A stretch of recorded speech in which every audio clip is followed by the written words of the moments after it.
Assalamualaikum warahmatullahi wabarakatuh. Saya Brian Septifanati, nomor induk mahasiswa 2100010029, ingin mempresentasikan tugas pengantar manajemen yaitu meresum.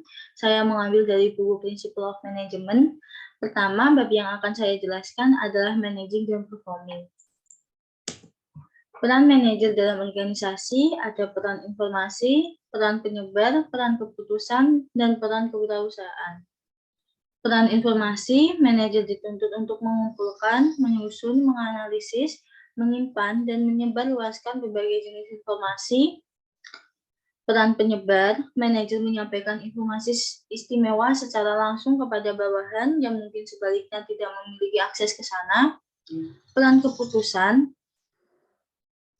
manajer dibebani tanggung jawab untuk membuat keputusan atas nama baik organisasi maupun pemangku kepentingan yang berkepentingan di dalamnya. Dan peran kewirausahaan, manajer berusaha meningkatkan bisnis mereka beradaptasi dengan perubahan kondisi pasar dan berbagai peluang saat mereka menampilkan diri. Ada juga peran informasi, yaitu monitor, mencari dan menerima informasi dari berbagai sumber seperti web, jurnal industri, laporan, dan kontak. Lalu ada penyebar, menyampaikan informasi kepada orang lain di dalam sebuah organisasi melalui memo, email, nomor telepon, dan lain-lain. Dan juru bicara, mengirimkan informasi kepada orang-orang di luar organisasi melalui pidato, wawancara, dan pengumuman tertulis. Lalu ada peran interpersonal, figurehead, melakukan tugas formal seperti menyapa tamu, menandatangani sebuah kontrak, dan dokumen-dokumen lainnya. Pemimpin memotivasi, melatih, menasihati, dan mengarahkan anggotanya. Penghubung memelihara dan mengelola informasi di dalam maupun di luar jaringan. Lalu ada peran keputusan, penanganan gangguan, mengambil tindakan korektif selama permasalahan dan krisis, dan menyelesaikan konflik yang terjadi di antara atasan dan anggota.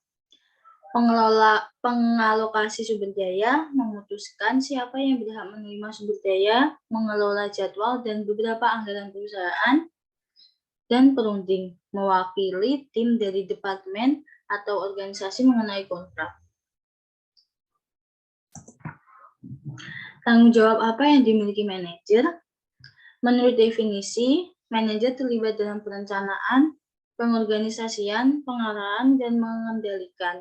Manajer telah memperlihatkan tanggung jawab mereka yang mana dapat digabungkan menjadi 9 jenis aktivitas, termasuk perencanaan jangka panjang, mengontrol, pemindaian lingkungan, pengawasan, koordinasi, hubungan pelanggan dan pemasaran, hubungan masyarakat, konsultasi internal, memantau produk dan layanan.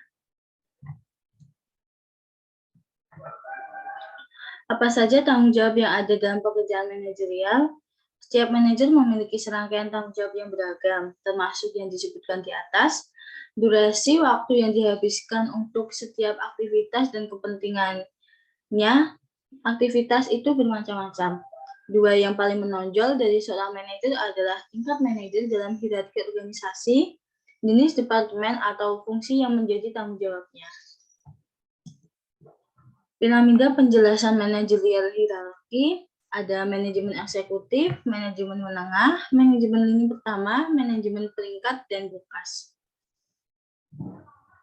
Piramida di atas menunjukkan perbedaan aktivitas manajerial menurut tingkat hierarki.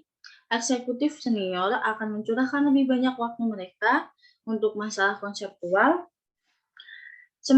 sementara manajer garis depan akan memusatkan upaya mereka pada masalah teknis, misalnya manajer puncak menilai tinggi pada kegiatan seperti perencanaan jangka panjang, pemantauan bisnis indikator, koordinasi, dan konsultasi internal.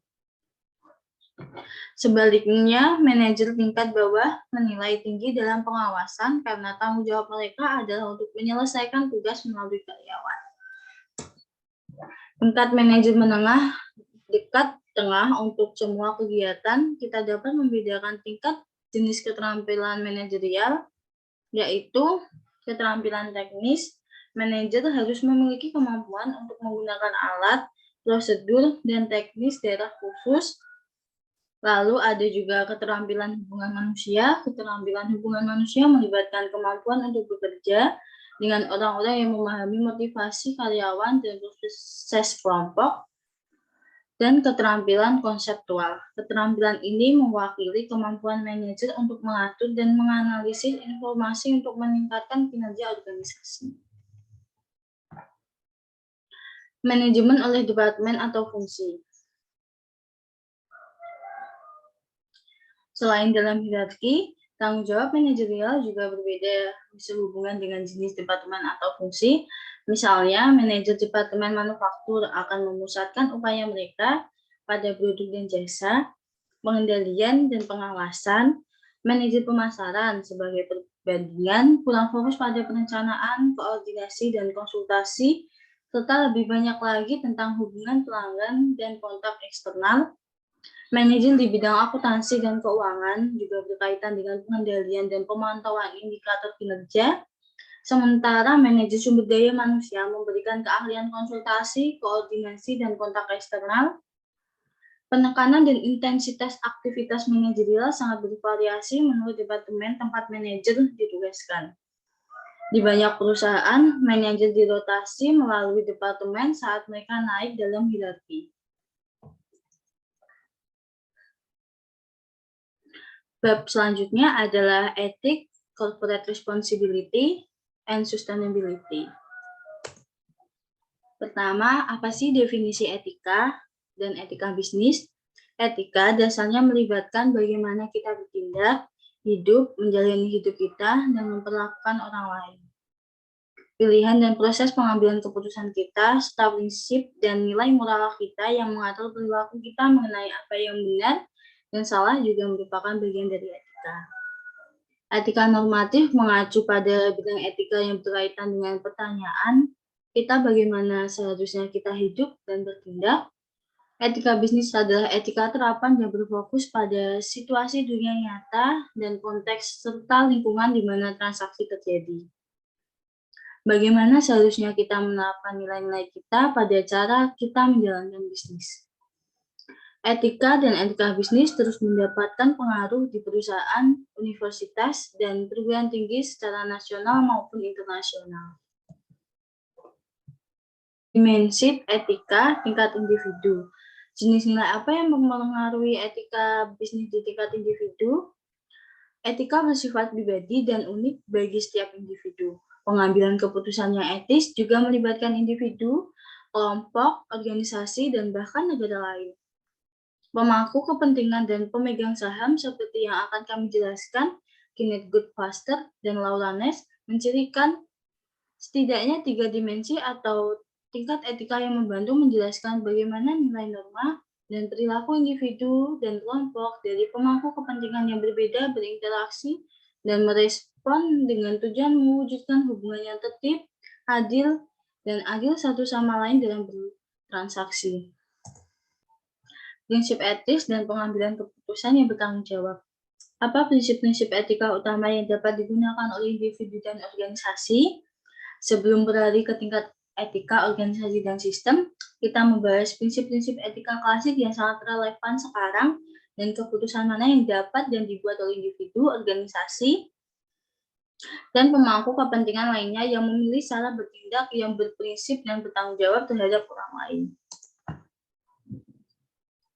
Prinsip yang pertama ada utilitarianisme atau pendekatan konsekuensialis, tujuan membenarkan cara. Prinsip utilitarianisme pada dasarnya menyatakan bahwa suatu tindakan secara moral benar jika menghasilkan kebaikan terbesar untuk jumlah terbesar orang.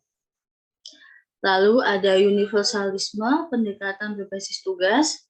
Universalisme adalah prinsip yang mempertimbangkan kesejahteraan dan risiko semua pihak ketika mempertimbangkan keputusan dan hasil kebijakan. Hak, pendekatan berbasis hak moral dan hukum. Prinsip ini didasarkan pada hak hukum dan moral. Hak hukum adalah hak yang terbatas pada sistem hukum dan yurisdiksi tertentu. Keadilan, tata cara kompensasi dan retribusi. Prinsip ini setidaknya memiliki 4 komponen utama yang didasarkan pada prinsip 1. Semua individu harus diperlakukan sama. 2. Keadilan ditegakkan ketika semua orang memiliki kesempatan dan keuntungannya sama. 3. Praktik prosedur dan kesepakatan keputusan yang adil di antara para pihak harus dipraktikkan. 4. Hukuman diberikan kepada seseorang yang telah merugikan orang lain dan kompensasi diberikan kepada mereka untuk kerugian atau ketidakadilan masa lalu yang dilakukan terhadap mereka. Etika kebajikan berbasis karakter. Etika kebajikan didasarkan pada sifat-sifat karakter seperti menjadi jujur, kebijaksanaan praktis, kebahagiaan, perkembangan, dan kesejahteraan. Kebaikan bersama didefinisikan sebagai jumlah dari kondisi kehidupan sosial yang memungkinkan kelompok sosial dan anggota individu mereka relatif menyeluruh dan akses yang siap untuk pemenuhan mereka sendiri. Relativisme etis, pendekatan kepentingan sendiri. Relativisme etis sebenarnya bukan prinsip yang harus diikuti atau diteladani. Ini adalah orientasi yang cukup sering digunakan banyak orang. Relativisme etis menyatakan bahwa orang menetapkan standar moral mereka sendiri untuk menilai tindakan mereka. Kepemimpinan etika di tingkat organisasi. Mengapa kepemimpinan etis penting dalam organisasi? Kepemimpinan organisasi adalah langkah pertama yang penting untuk mengidentifikasi dan menetapkan tujuan dan nilai-nilai etika yang penting bagi penyelarasan internal, efektivitas pasar eksternal, dan tanggung jawab terhadap pemangku kepentingan. Etika, budaya perusahaan, dan kepatuhan. Apa perbedaan antara etika berbasis nilai dan kepatuhan dalam organisasi? Budaya organisasi didefinisikan oleh nilai-nilai dan makna bersama yang dimiliki oleh para anggotanya dan yang diartikulasikan dan dipraktikkan oleh para pemimpin organisasi. Tujuan diwujudkan dalam budaya perusahaan, tertanam di dalam dan membantu mendefinisikan organisasi.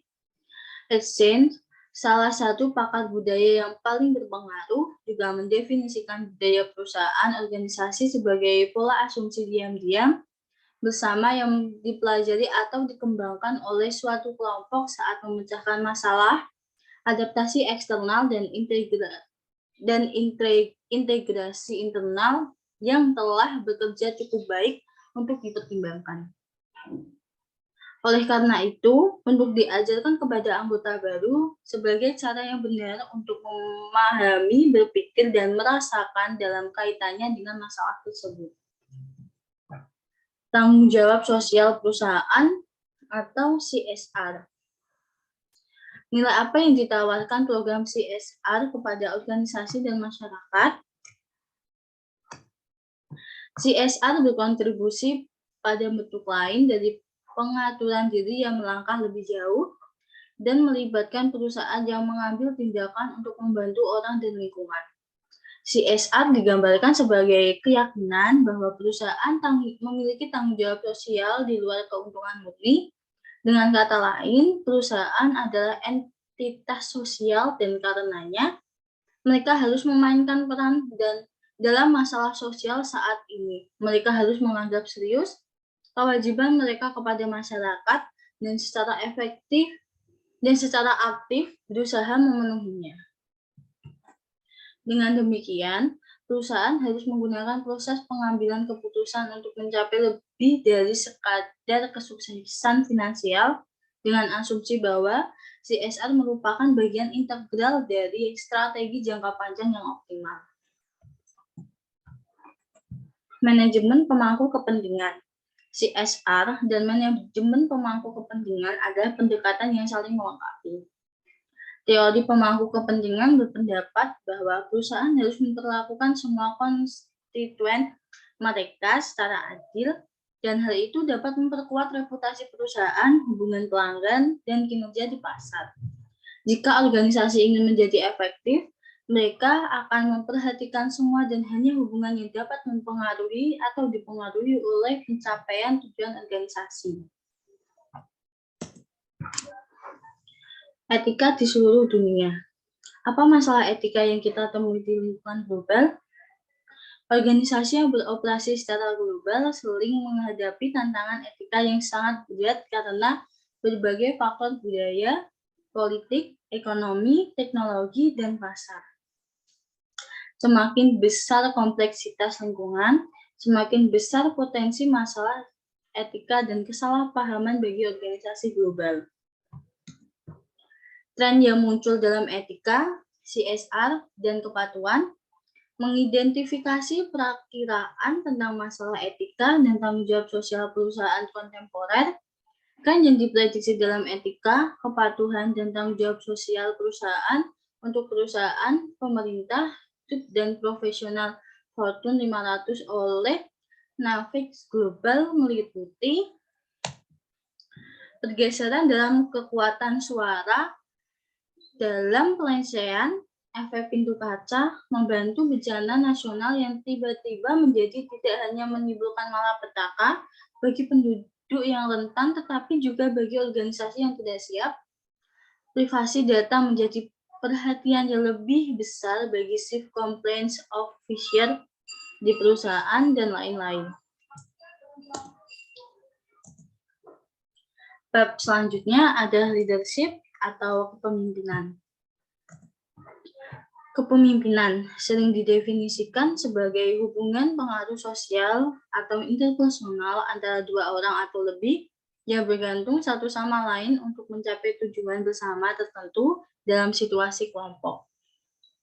Kepemimpinan yang efektif membantu individu dan kelompok mencapai tujuan mereka dengan berfokus pada kebutuhan pemeliharaan kelompok atau kebutuhan individu untuk menyesuaikan diri dan bekerja sama dengan memiliki misalnya norma kebersamaan dan kebutuhan tugas. Kebutuhan kelompok untuk membuat kemajuan menuju pencapaian tujuan yang menyatukan mereka.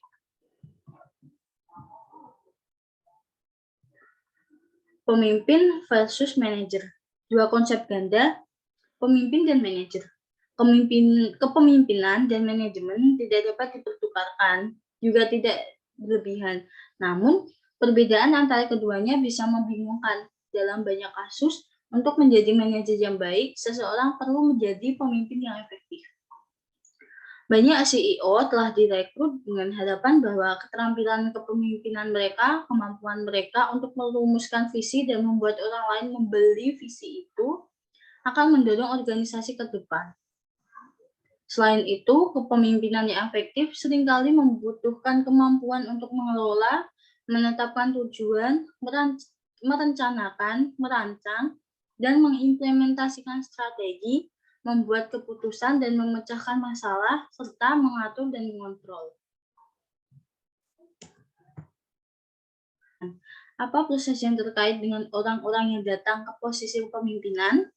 Kepemimpinan adalah suatu proses hubungan pertukaran yang kompleks dan dinamis yang dibangun dari waktu ke waktu antara pemimpin dan pengikut dan antara pemimpin dan kelompok pengikut yang saling bergantung untuk mencapai tujuan yang diinginkan bersama. Pemimpin adalah orang yang mengambil alih atau membimbing kegiatan orang lain. Mereka sering dilihat sebagai fokus atau pengatur aktivitas kelompok. Orang-orang yang mengatur nada kelompok sehingga dapat bergerak maju untuk mencapai tujuannya. Lalu, pengikut bukanlah pemain pasif dalam proses kepemimpinan. Edwin Hollander, setelah bertahun-tahun mempelajari kepemimpinan, menyarankan bahwa pengikut adalah faktor yang paling penting dalam setiap peristiwa kepemimpinan. Isi situasi membuat tuntutan pada kelompok dan anggotanya, dan tidak semua situasi sama. Konteks mengacu pada situasi yang mengelilingi pemimpin dan pengikut. Proses kepemimpinan terpisah dan berbeda dari pemimpin. Proses tersebut merupakan hubungan kerja yang kompleks, interaktif, dan dinamis antara pemimpin dan pengikut.